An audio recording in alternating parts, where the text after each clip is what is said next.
Respect other religions, we call them people of the book. If you respect another religion, there's no wrong religion in that essence. Like, from your standpoint, because I am Muslim, because I have an imam who is not a messenger but an interpreter, is my religion wrong or askew in any context? I have the utmost respect for Mohammed in the way, after growing up as an orphan in poverty, he makes one of the 5 pillars, almsgiving, giving to the poor. I respect that highly. I think that's absolutely fantastic.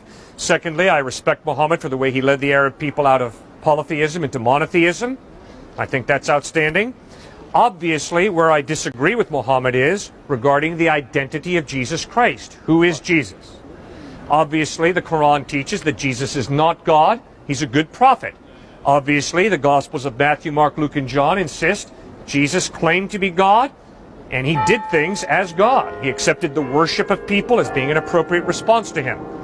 So obviously, my question from my Muslim friends is, are you sure that Jesus is just a prophet? Obviously, Muhammad was not born until 500 years after Christ, so he never met Jesus. The eyewitnesses insisted Jesus claimed to be God. He accepted worship as appropriate. So, who is Jesus? I mean, if I look at the lessons of Jesus, like in my room, I have the Bible and then I have the Quran.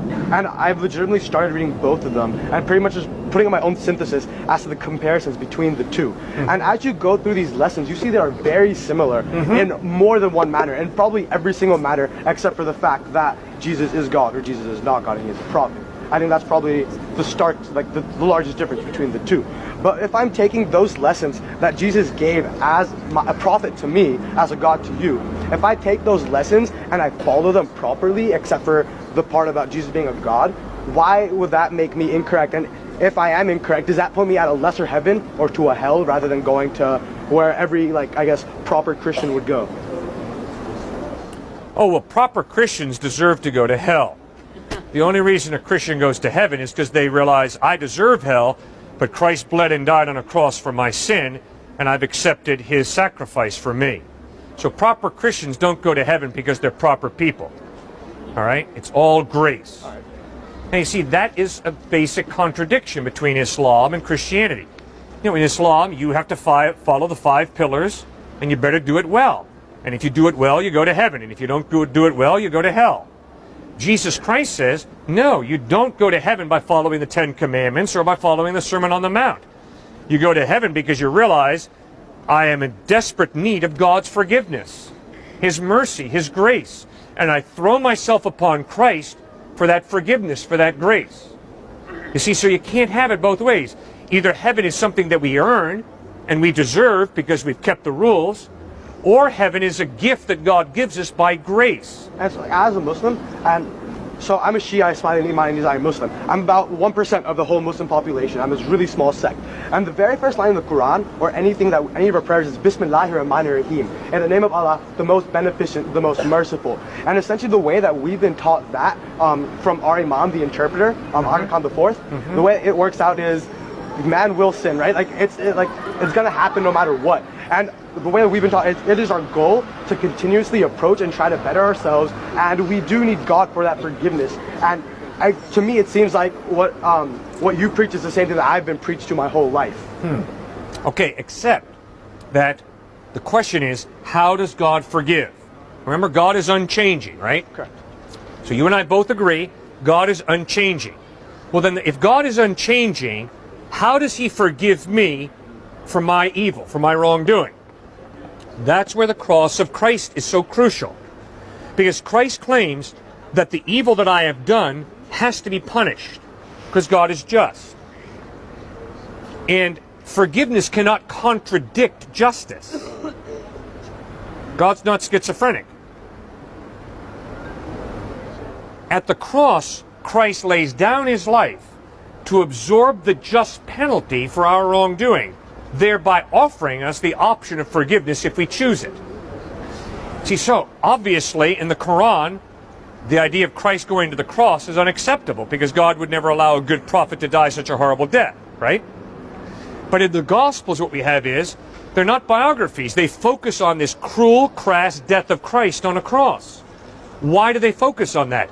Because Jesus insisted that it's his death on the cross That's the linchpin. It's the key to reconciliation with God. It's the way God forgives us, by absorbing the penalty for our sin, thereby offering us forgiveness. So his justice is honored, and he offers mercy, forgiveness.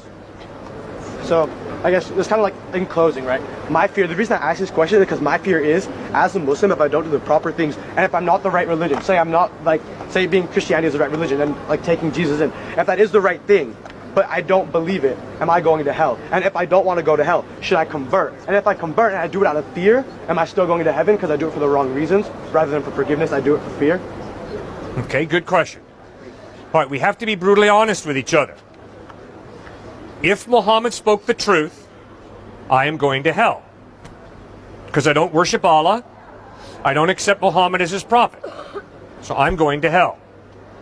If Jesus Christ spoke the truth, and I reject Christ, his death on the cross, his deity, then I'm going to hell. So in this case, you're going to hell and I'm going to hell from each other's standpoints, correct? Correct. All right. According to Muhammad, I am going to hell. According to Jesus Christ, anybody who rejects him is going to spend eternity separate from him. That'll be hell. So, because we're thinking human beings, we had better ask ourselves, what is the truth? And we better follow the evidence. And if the evidence is that Muhammad speaks the truth, we better follow Muhammad. If the evidence is Jesus Christ spoke the truth, we better follow Jesus Christ. Or if the evidence is Siddhartha Gautama Buddha or the avatars of Hinduism spoke the truth, we better follow the evidence. Or if the evidence is that there is no God, we better be atheists. So then how do we tell, like, between Christianity and Islam specifically, all we have to compare are these two books, correct? We have these two books, we have scriptures that follow both of them. Good. We have a history that comes with both of them. Good. How do we know which one's evidence is more factual? How do we know which one's is more true? How do I know which one to follow and not end up in the wrong place? Because that is my fear. Good. Excellent question. First point, we better study both books to find out, are they accurate or not? Which is what I've begun doing. Good. And I think the evidence is clear. The Quran is reliable. The Quran has been carefully preserved over the past 1,500 years. If anybody wants to try and maintain that the Quran is inaccurate, they're out to lunch. I am convinced. The evidence is very carefully preserved over the past 1,500 years. You have a very accurate presentation of what Muhammad taught. The same thing is true of the Gospels. Very carefully recorded, a plethora of manuscript evidence to support the reliability. Okay, so we've got two very accurate books, the Quran and the Gospels. Now, obviously, they contradict each other, although there are similarities. A lot of similarities, but also contradictions. So now, the bottom line question is, does the evidence point to the fact that you can trust Muhammad to speak the truth, or does the evidence point to Jesus Christ being trustworthy? Now, here's how I would go about that. Examine life, style. How did Jesus treat women? How did Muhammad treat women? How did Jesus treat his enemies? How did Muhammad treat his enemies? Those types of questions, lifestyle. Second question, ethical teaching. What are the ethical teachings of Muhammad? What are the ethical teachings of Christ? Are there internal contradictions? Or is there an internal consistency? Third question, how did they die? Obviously, in the Gospels, Jesus dies an excruciatingly painful death, forgiving his enemies. Obviously, that demands my respect. Fourth question, what happens after they die? Obviously, in the Gospels, you have an historical resurrection of Christ. And you have eyewitnesses who see him risen from the dead. So, study the two, Muhammad in the Quran and Jesus in the Gospels, and ask yourself, what does the evidence point to? Who is more reliable, Muhammad or Christ?